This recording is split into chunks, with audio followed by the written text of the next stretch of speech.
Right, for those of you just watching this segment of the programme, we have to begin with the unfolding situation in the Gulf and the latest news, which is that the meeting at Jebel Ali today, Sunday, has been abandoned. Still no decision made on Friday this week in Dubai, let alone any kind of decision on what's going to happen with the Dubai World Cup. The fixture in Bahrain this week, Thursday and Friday, at this stage is set to go ahead, but they will need, I would imagine, a full complement of horses. But at this stage, Thursday and Friday's meeting at the King's Cup in Bahrain is set to go ahead. I mean, Maddie, we've discussed this already on the show, and not much more we can do in terms of speculating how long this is going to last. But, I mean, beholden on racing to make sure that its horses and people are safe. That's all it can do, and that is actually a pretty key priority. Yeah, and also communicating the latest whenever we get it. Look, it's a very scary situation. We spoke to Rishi earlier on in the show, and it does just sort of, in one way, make you realise that racing is pretty insignificant in all this when it comes to the safety of people and, you know, their concerns and wanting to get home. Lots of horses, lots of logistics that are all up in the air at the moment. So all we can do is wish for the best. It kind of just depends on how things go over the next couple of days. Yeah, it does. I mean, Johnny, it's quite extraordinary. It took me back to the pandemic and the extraordinary and sometimes baffling resilience of horse racing, which seems to just plough on regardless of almost anything. Yeah, it's true. Like, horse racing is one of the few sports that's on every single day. I mean, if a person follows football or any sport or whatever, there's breaks in it, but there's horse racing absolutely every single day. So it is a great interest for older people or any people that have time in their hands to watch, and they can keep their hand in almost on a daily basis. So I presume the horse racing, they will want to continue as best as they can possibly. And as you're right, when the COVID and they did come in, they got back. It was probably one of the first sports to re-emerge from the break, from the enforced break. But it is a great sport for that, in the continuity of it, and that people can, maybe you can do their little bets every single day, which you can't say the same thing about even the Premiership or anything like that. Make sure you're safe if you're in that region. That is all we can say. Lord Allen is still here. He is still the chair of the British Horse Racing Authority. For how much longer, we don't know. I would anticipate an announcement in the next couple of days. It doesn't seem as though enough accord was reached around the membership table to allow him to remain in place. Maddie, I don't want to preempt this, but it does seem inevitable now, doesn't it? Yeah, I'm kind of surprised he's still standing, so to speak. Racing sort of reaching that stalemate. It's just a bit of a disaster for all concerned, isn't it? There was a lot of hope that with him coming in and his ideas for reform, that this could drive meaningful change in the sport, and now we're in a position where we're back to square one. Yeah, I mean, the understanding is that the racecourses actually got Lord Allen to agree with their position on race day data, that wouldn't be something that the BHA would then try and commercially exploit. But then members of the Thoroughbred group felt that, you know, by him doing that, the whole principle of him trying to pick away at a power seam that the racecourses had held would undermine his authority moving forward. So then they didn't really want him in post either. So that's kind of, I think, the situation that we find ourselves in. Maybe, who knows, it'll all be agreed in due course. I mean, Kieran, from your standpoint, is this a story that you've been following and take a view on, just from a wider perception of the industry? Yeah, I've been listening to the podcast most days, so been hearing about it. That's correct answer. Don't know, it just strikes me as somebody who has replied to your party invitation and was very excited to turn up to your party, and then comes to the party and makes an excuse very quickly that they've got something happening at home, so goes. And it's just disappointing, really, because I think when he first came in, I took Carl and Elaine to the Jim Crack dinner, and I listened to the speech the next day, and it was quite exciting. It was quite uplifting. Oh, you were a bit more uplifted, it seems, than some of your more discerning colleagues, I guess. Well, I just thought, actually, it sounds like this is a guy that could influence something, because it's been so stagnant for so long. Whereas now, I think we've just taken 2 steps further back, so that enthusiasm has waned very quickly. There you are. It might be a job for you. This is what I say. I do not want Lord Allen. Give it to the man there. There we are. Johnny, do you fancy that? Fancy the this man seems a lot more suited to than me now. He's a very impressive character here. I don't think I'd take Lord Allen's shoes myself. Yeah, there were a few names thrown into the hat this week. I mean, David Thorpe, ex-Arena chairman, was thrown into the ring. Ben Wallace, the former Defence Secretary, I think he's been suggested as a possible. I think he had a crack at it the last time. You wouldn't envy Minette whoever Batters, got the job, would you? ex-NFU president, now working at the Welfare Board. I think, if anything, these latest developments just show how impossible it's going to be to actually drive any meaningful change, which is a really depressing and sad statement. I think you'll end up going back to somebody who has got a background or at least a serious interest in horse racing. I think that's probably where you are going to end up, if indeed it is the case that Lord Allen leaves his tenure. Constitution, he appears on here every week. I mean, we put him on here every week, but it's obviously big news middle of this week that Michael Buckley, Nicky Henderson, Nico de Boinville had made the decision that he wouldn't run over hurdles again and would carry on his career on the flat. Johnny Deneen, was it the right call? I think it was. I think that there was an air of inevitability about it. I think the chance, they could not possibly take the chance. It was just too big a risk for racing in general. OK, everybody that's interested in national racing would like to see him compete in the champion hurdle. But the downside, OK, the upside was huge, but the downside was gigantic. And I don't think they could have taken the chance. If anything had happened in the full glare of even the outside media, not even just horse racing, the racing media alone, everybody is interested in Cheltenham, and Constitution is by far and away the flagship horse of national hunt racing. Everybody, even the casual interest in the game, will have heard of Constitution at this stage. So I think they made the right decision. They couldn't have possibly taken the chance. I even was surprised by the kind of extraordinary resonance of that victory at Southwell. What would you have done, Kieran? I think they've made the right decision by 100%. I got to Lingfield on the Friday night, watched it on the telly, and felt so proud to be part of racing that night. Did you? Yeah, because I just the atmosphere that horse creates is just incredible, and the way he went through that race, you don't see many horses turning the bottom bend at Southwell, pulling double, and quick and clear like that. And that was exciting in itself. If it had jumped 2 hurdles, what difference would that have made? I felt as excited at Southwell on Friday night as I did when he won the champion hurdle that day. And we're going to be just as excited to see him at Sandown. We're going to be just as excited to see him through the summer. I don't think where he runs matters. It's the horse that has the profile, not the race.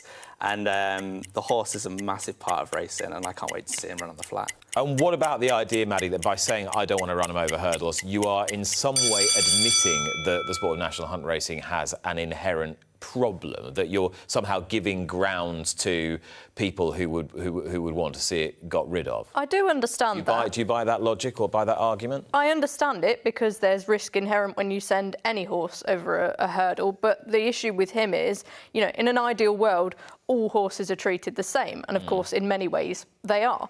But because of his profile and the horse that he is and his recent record, it's not like sending a horse round Southwell on a Monday, unfortunately. You know, if he was to fall in the champion hurdle, as Kieran said, it would cover the front pages, the back pages. The thing I don't want to temper the excitement too much, but I think if we get a dry summer on good, firm ground, is he going to be He'll be waiting for the autumn, won't he? He'll wait for he'll go spring and autumn. That would be the... But even then, I was looking at runnings of not the John Porter, the Henry II, and half of them are run on soft, half of them are run on good, a few on good to firm. Will Nicky be running them on good to firm, like flat ground? Hey, what do we think about this Melbourne? You love the Melbourne Cup. I don't know. I mean, the Melbourne Cup is usually... I would imagine the ground would be pretty good down there. I agree with you. I think he'll run in the start of the season and at the end. Yeah. There are 4 or 5 races that would fit in with a possible campaign. He may even be good enough to go to Coronation. Is he allowed running the Coronation Stakes at a Coronation Cup at Ascot? Coronation Cup at Epsom. Yeah, why not? Yeah. Like, that might be a race. If he's going to win a Group 1, that could be the one that they could go for it, you know. Incredible, isn't it? You've got a 9-year-old by Blue Brazil. I just think I'm going absolutely insane. Bonkers conversation. In the best possible way. Yeah, absolutely. Oh, and by the way, we did find the girl who gave Michael Buckley the polos, and I was trying to get her on the show today, but I couldn't quite get the communication sorted. Well, I promise you I will do it next week when we're at Cheltenham. Maccabi Diva Sadly, we lost this week at a grand old age as well. A triple Melbourne Cup heroine, and in tragic circumstances, we lost economics as well at stud in India, at the Poonawalla stud. He succumbed to a bout of colic, I'm sorry to say. Maccabi Diva, we can certainly laud her great achievements. What a great innings as well. I think she was 27, which is a very good age and just an incredible horse. Not just her 3 Melbourne Cups, but also a Cox Plate. I think she won an Australian Cup as well. Extraordinary. Yeah, a remarkable horse. I was very sad to hear the news about economics. It prompted a sort of social media outburst that he shouldn't have been at stud because he was a bleeder and he shouldn't have been in India and all the rest of it. I did think that was a little bit premature, people not really understanding the sort of conditions that he was actually kept in, which were pretty pristine and pretty extraordinary. Yeah, I think it was a bit derogatory to the Indian racing community, wasn't it, really? Because the stud that he was stationed at was the highest quality facilities. Emma Berry wrote a good column in the TN, didn't she? So TN, yeah. If anybody's not read that, it's worth a read. But Economics himself was an extraordinary racehorse, bleeder or not. They don't always pass that on, so he should have been given the chance at stud if that's what the owner wanted, and it was. Personally, I'd have loved to see him gelded and run on and seen if that would have made a difference to him. But the Haggis team did a great job with him, and I'm sure his best achievements will be remembered, not his worst. Yeah, I mean, it struck me that, like, you can argue till you're blue in the face about the merits or demerits of having a horse who's broken blood vessel standing as a stallion, but it had absolutely nothing to do with the manner of his untimely death. I mean, horses die with colic complications. And he was a very high-profile example of that because there was no hiding it. You know, you could see the blood coming out of his nostrils. It was publicised, the issues that he had, and he had absences from the track. But how many stallions go to stud that perhaps we aren't aware are bleeding that much as well? It's sad that he'll never be given the chance to show how good he was in that phase of his life. Yeah, a somewhat star-crossed horse, but a very, very talented one, very well handled. Economics we lost way, way too young. Maccabi Diva, a grand life she had and an amazing legacy as well with her 3 victories in the Melbourne Cup. The British Racing Report came out this week. Well, the good news is that attendances are up and amazingly the levy yield is up, but betting turnover continues to go down. Johnny Dineen, is there a way we can square the circle? Yeah, look, these things are tricky. Do you know what I mean? How they actually do these, give an upsurge to the turnover, I'm not 100% sure. Well, you and I were talking earlier on, weren't we? Getting bets on and lack of friction. Yeah, that does make a difference. I mean, lack of friction. Exodus to the black market. Yes, yeah, and I think the black market is not given the level of whatever the amount it has actually taken over. Like they're underplaying it, in my opinion, a fair share, because it's not in their interest to say it is as flourishing. I say the way it actually is. Like the black market, I hear a lot of people now that use black market, and it's not just black market. Black market to me is. When you say black market, people imagine it's something that's kind of, has a shady underground look to it. Absolutely. The whole point of it is the unregulated market. Yes. Is it exactly mimics the regulated market. Yes. So most punters, they'll know the dip, but they are drawn into it in exactly the same way. Yeah, absolutely. But like the black market is, as you say, is not as black as they're portraying it. It's not like black market. You think of shady or maybe not even going to get paid. But I'd say a lot of people that deal with black market have no problem getting paid, none whatsoever. And that's a thing that's very troubling for the regulated bookmakers, I would have thought. Hugely. I mean, it was a Betting and Gaming Council had an AGM this week, Maddie, that I went to, and saying that the government is now giving the Gambling Commission £26 million over, I think £27 million over 3 years. Well, that's a drop in the... That's not going to touch the sides of sorting the issues of the international issue of unregulated betting. No, not at all. I think Johnny's sort of hit the nail on the head there with the black market. What I would say, though, great news that attendances are fantastic.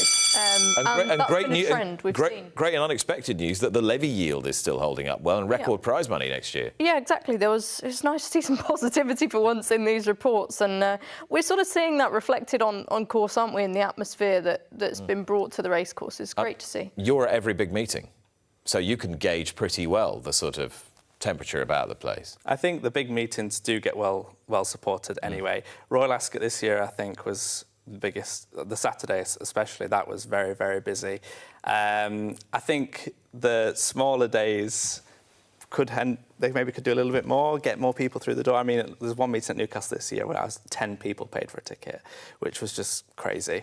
So what can we do at that end of the sport? But then again, the Saturdays, that's where the best horses are running. That's where the best racing is. So, of course, if you can't go on a Monday, definitely get there on a Saturday. The issue of big race sponsorship has come to a head again because, of course, for some of the reasons that we've touched on, Corals came out of their sponsorship of the Coral Cup. That has now, ironically enough, gone to bet MGM.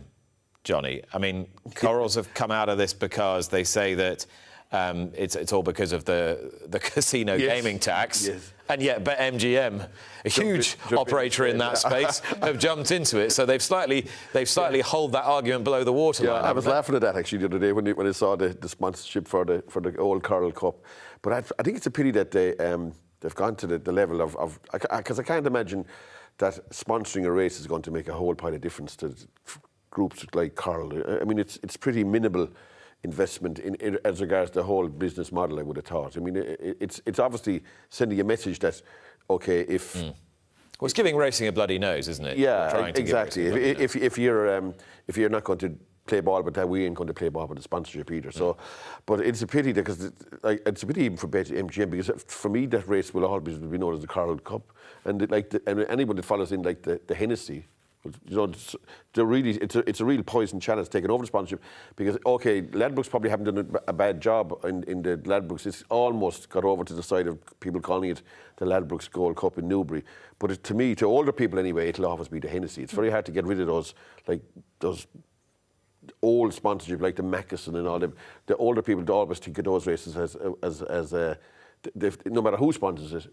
It'll always go back to what it was originally, I would have thought. I tell you what we're very bad at is actually giving old racehorses and people in the sport the race names. So therefore... Does Frankel have a race? Well, no. She's mad, isn't it? Completely bonkers. And we're just very bad at doing it. I don't understand why all these races don't have an official name, and then you actually get much more reflected glory when you sponsor that race. Don't you? Isn't that, like... I think that's what happens. Some races do have the registered name that we don't use, don't they? Like the Bahrain Bingham and all that kind of thing. I mean, Bahrain Bingham. No, I mean, no one... Yeah? You don't even know it's... exactly. That's the name of it here, but... Dawn Run, that was a good idea. Yeah. They got that right. But yeah, it becomes synonymous then, doesn't it? And it becomes a point in the calendar that everybody can turn to. So I do think that's probably the better option for sure. That's what I figured. Interesting times ahead for Amo Racing, Kia Jarabshan's ever-growing outfit, and of course more investment in Freemason Lodge as well, more investment in yearlings last year. You can see all the figures in front of you if you look at their books that are publicly available. And Apollo, the huge equity firm, have expanded the terms of their loan agreement this week, Maddie, which means that Kia probably needs to find a stallion and have a couple of really good years. Probably, yeah. From what I can see, it means now that the sort of different assets that Amo have are now sort of contributed into this, almost like insurances when it comes to their racing silks. They've expanded the scope of their security, basically, haven't they? Yeah, when it comes to their racing silks, you know, their jockey ambassador, who's obviously now Frankie Dettori, and that sort of thing. So, interesting. Obviously, Amo spent a huge amount of the sales, was it 2 years ago now? Less so last year, I think. Still a pretty significant chunk. But still very, very significant. You know, you're talking in the hundreds of millions of pounds spent on bloodstock. Quite a few of those were in conjunction with other sort of leading powers in the bloodstock world. Not sure how many of those are sort of reinvesting year on year, but it's going to take time to see sort of Kia's vision realised, I think, and, you know, Coolmore and Godolphin, giants that, you know, he wants to join, they weren't born overnight. So it's a long process if you want to be a giant of the racing world. Yeah, I mean, if you've got an equity investor like that who needs that level of security, then you're going to need to deliver on something at some point. So pressure's on, but he's not without ambition.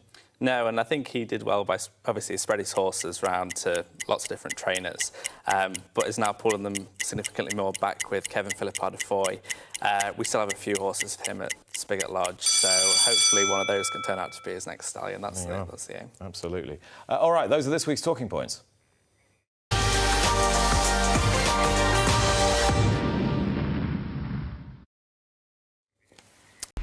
Watch live racing now on racingtv.com.